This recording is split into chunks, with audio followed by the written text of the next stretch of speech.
Minimum due is a trap. आपल्यावर ठेवलेला एक विश्वास. बँक आपल्या वतीने पेमेंट करतं. तर आजच्या काळात कोणीच असं नसेल जो क्रेडिट कार्ड वापरत नसेल किंवा ज्याला क्रेडिट कार्ड माहिती नसेल. तुम्ही असो वा मी असो, आपण सगळेजण क्रेडिट कार्ड वापरतो. पण आपल्यापैकी बऱ्याच लोकांना क्रेडिट कार्ड नेमकं वर्क कसं करतं हेच माहित नसतं आणि त्याच्याचमुळे क्रेडिट कार्डच्या ट्रॅपमध्ये फसतात. सो आजच्या व्हिडिओमध्ये आपण क्रेडिट कार्डचं एकदम बेसिक म्हणजेच बेसिक इंजिन समजणार आहे आणि येणाऱ्या व्हिडिओजमध्ये आपण क्रेडिट कार्डला एकदम इन डिटेलमध्ये डिस्कस करणार आहे. सो ज्यांनी कोणी आपल्या चॅनलला सबस्क्राईब केलं नसेल तर आत्ताच करून ठेवा आणि बेल आयकॉन क्लिक करायला विसरू नका. सो या व्हिडिओचं नोटिफिकेशन लवकर तुमच्यापर्यंत पोहोचतील.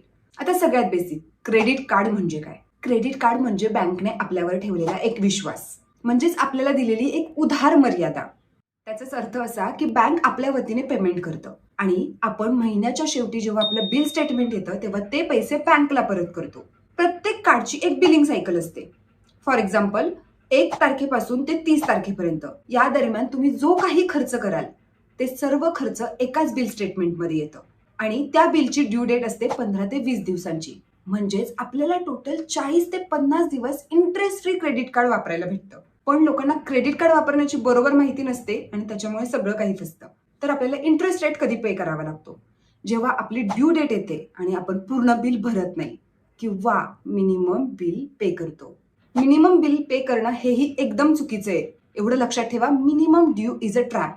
तुम्हाला कंपल्सरी महिन्याचा जो काही खर्च केलाय तो सगळा पे करायचा आहे. तुम्हाला मिनिमम ड्यू पेमेंट करून राहिलेल्या अमाऊंटवरती लिटरली 30 ते 40% इंटरेस्ट रेटही पे करावा लागतो, which is not good. So एवढं लक्षात ठेवायचं, क्रेडिट कार्ड आपल्याला दिलंय म्हणून आपण कितीही वापरतो, कितीही वापरायचं असं अजिबात नसतं.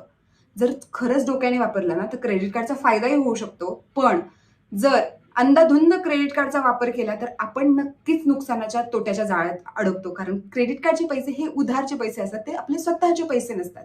सो येणाऱ्या व्हिडिओजमध्ये आपण क्रेडिट कार्ड बद्दल अजून डिटेलमध्ये डिस्कस करणार आहे. सो स्टे ट्यून आणि व्हिडिओज आवडले असेल तर लाईक शेअर करायला तर अजिबात विसरू नका.